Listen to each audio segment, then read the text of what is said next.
Hello, I'm Povey, and today we're in the Pennines, and it's a beautiful day. It's 2 above 0 the last time I checked when I left my car, so we're off on a nice camping trip in the snow. A lot of sheep here. Some of them are quite brave and coming towards me, kicking the back legs about, you know, like this guy over here. So we're just heading for this woods. If you can see it over there in the distance, go to the far side of that. I've already got a little camp there. I'll set my tent up, set everything up. Hopefully we can have a great overnighter. But yeah, it's a beautiful day today. Sun's in the sky, clouds are fluffy. Wouldn't want to be anywhere else.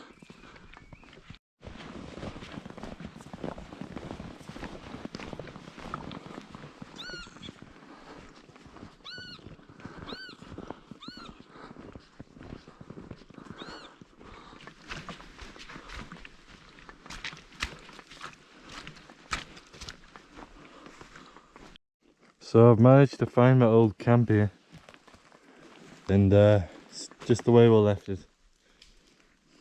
It does look like it's raining, but it's not. It's just all the snow melting off the treetops.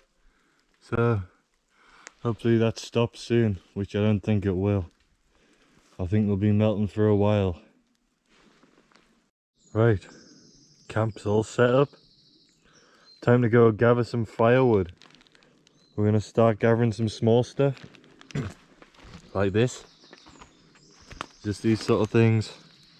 Snaps easy enough, comes off easy. And then I've spotted some nice dead stand in here for logs. If you can see that there.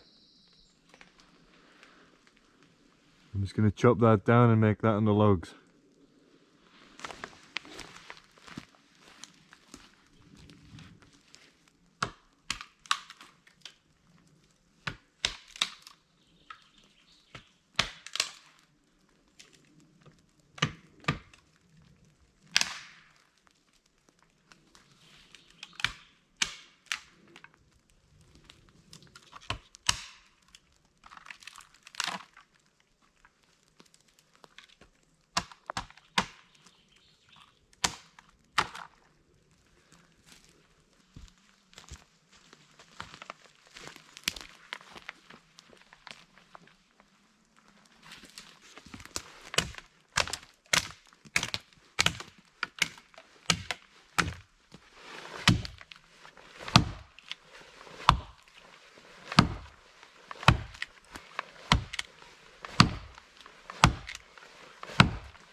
Timber.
Yeah, definitely need a new blade for this.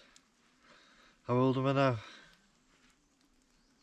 I've probably had this saw for around 5 years, and I use it quite often. The blade's pretty blunt now. I mean, when I first bought the thing, it used to cut my hand when I do that. It used to stick into the skin just by touching it against the skin. But it's lost its edge, and these teeth are a nightmare to sharp. So I think I'll bite the bullet and buy a new blade. But when that'll be, I haven't decided yet. Or I was thinking about replacing this with a bow saw. But I like the Japanese pull saws better because they cut better. But with the bow saws, you can just get a pack of blades from the hardware shop for dirt cheap. And I've got a big sort of bow saw, but I want one of them folding ones. I don't know. I think I've got to do some research before I spend the money anyway.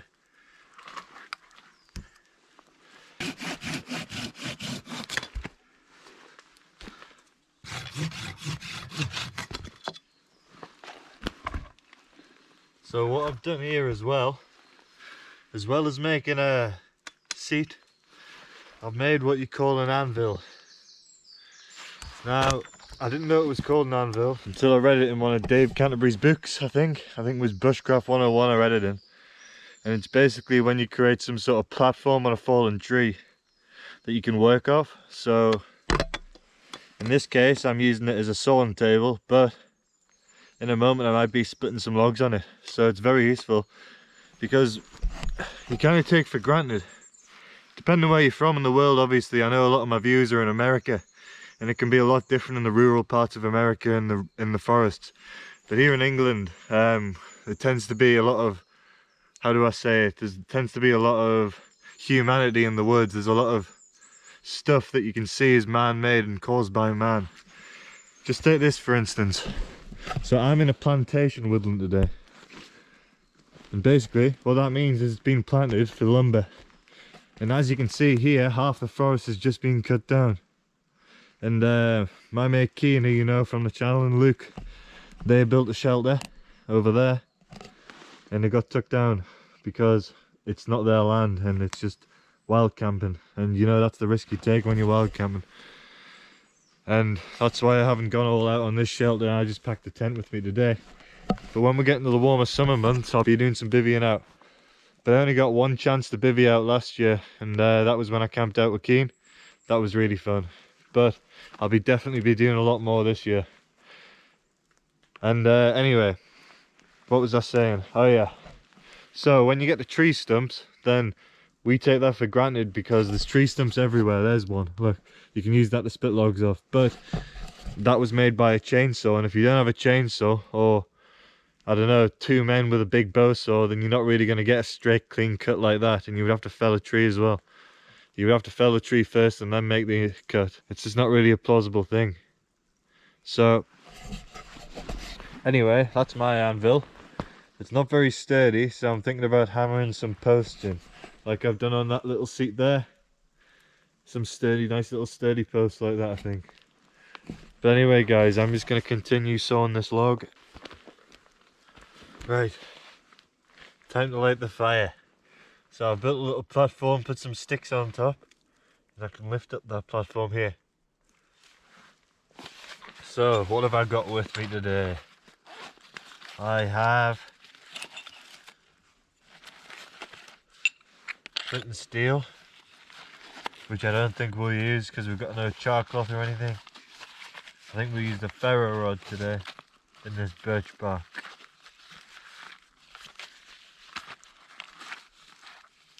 I've also got the pocket bellows with me.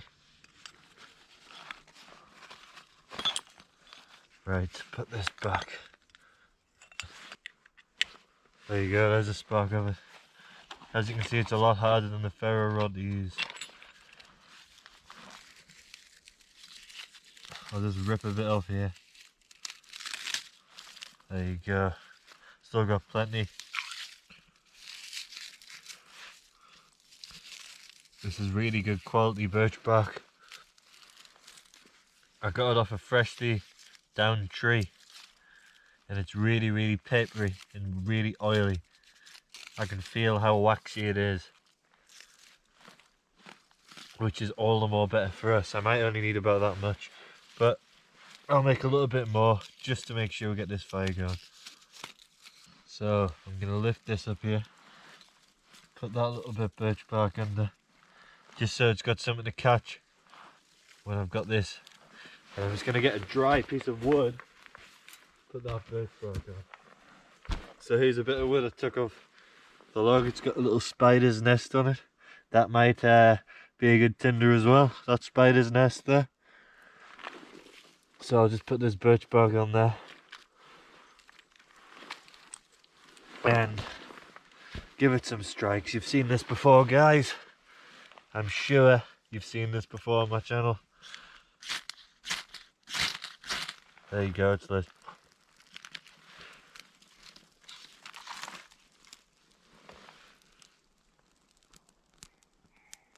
Look how easy that was today, eh? The ferro rod caught fire there. I don't know what happened. That's what happens, guys, when you build the fire first. So you got to build it before you light it, because you'll get better outcome.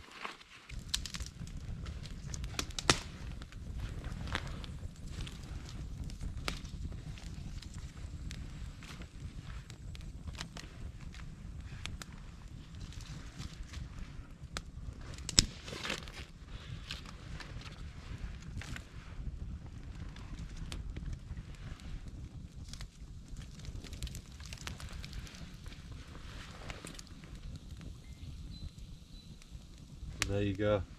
So I was just tending the fire there, and we got a lovely surprise visitor. All dressed to impress as well.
Springy, that one.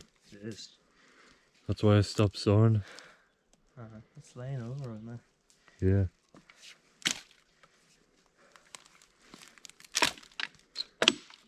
Have a nice Bobby basic dinner today.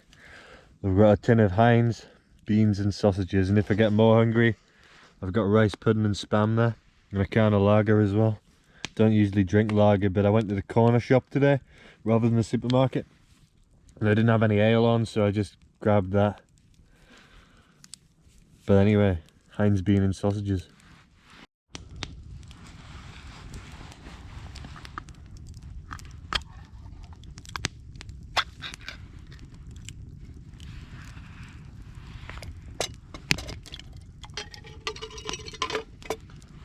Oh look, that's the first time that's ever happened. All the beans slid out with ease and I didn't have to shove a fork in to get the rest out. Look at that, there's only like 5 beans in there.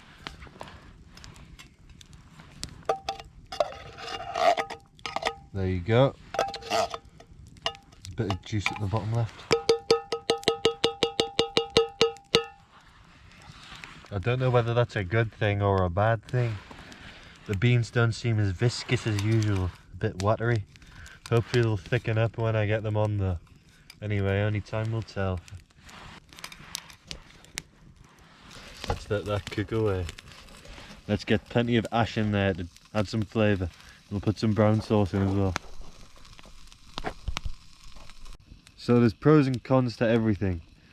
And the big pro of this stone fireplace is that the food's just getting cooked by the stone, which is great, and it's really fast heating. It's just like having it on the hob. This will be done any minute, and it's only been on for 2 minutes or something. It's already lukewarm. I mean, more conventional fires, you can take a canny while to heat your food up. But as you can see, that's bubbling away very nicely in there, on the stone there. Then I wouldn't recommend getting stones from a river because they're full of water, and then when the water evaporates, then your stone pops, and then you get an exploding stone on the fire.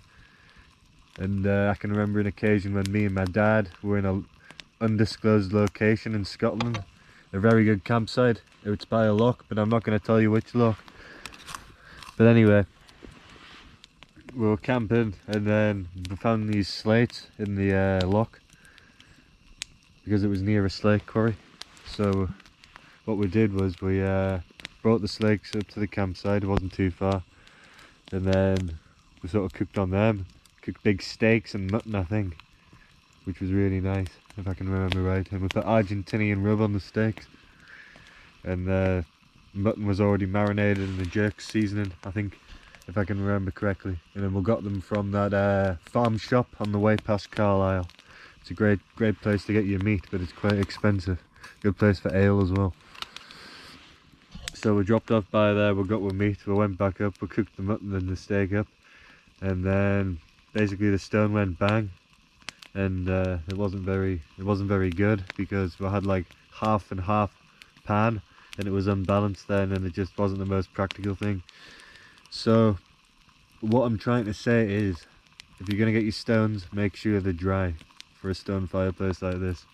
And if you're in a plantation woodland that's made of biomass like this, absolutely use a stone fireplace so you don't set the ground alight, and make sure there's no seams or cracks in it. I'm sure you saw it at the start when I was just lighting the fire. We've lined the cracks with sort of mud, I think. I think we just got mud off the bottom of one of them tree stumps that are flicked up and lined it. So it's quite practical now. Anyway, I think my dinner's almost done, so I'm gonna eat my dinner. I was definitely correct about the viscosity of this. Far too runny. So I've just put some brown sauce in. I'm going to mix it in. Not that that's going to help much, but it will, I don't know, add some flavour.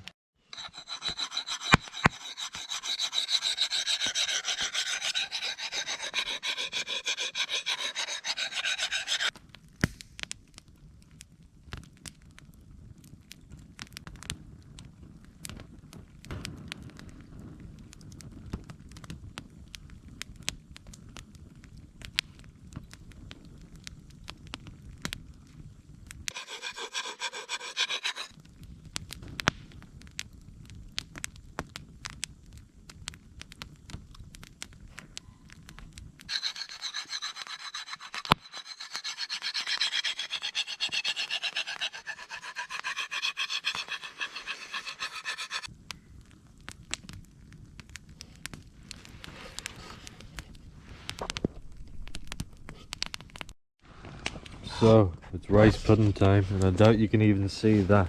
There you go, there's me rice pudding. Not the most appetizing looking thing, but it does taste nice and sweet. So I'll get this down my neck, and then I'll think about hitting the hay. Right, it's around 9 o'clock now, so I'm just going to let this fire die out, and then I'm going to go to bed and get up nice and early. Should take around 20 minutes to die, I would reckon. Maybe a bit longer.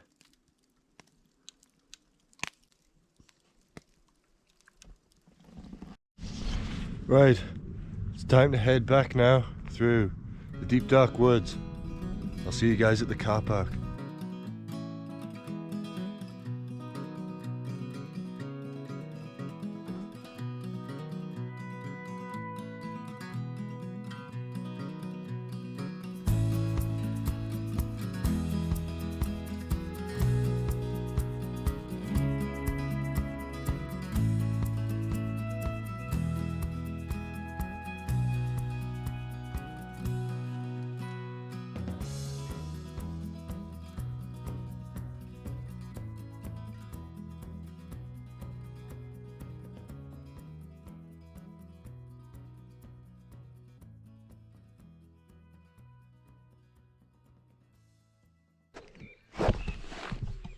Right, so I'm back in the car now, and that's the camping trip over with. So it's always a sad time when you come to the end of a trip. But that's it, guys. Thanks for watching the video. If you liked it, please subscribe and like for more. I'm Dan Povey, and I'll see you in the next one.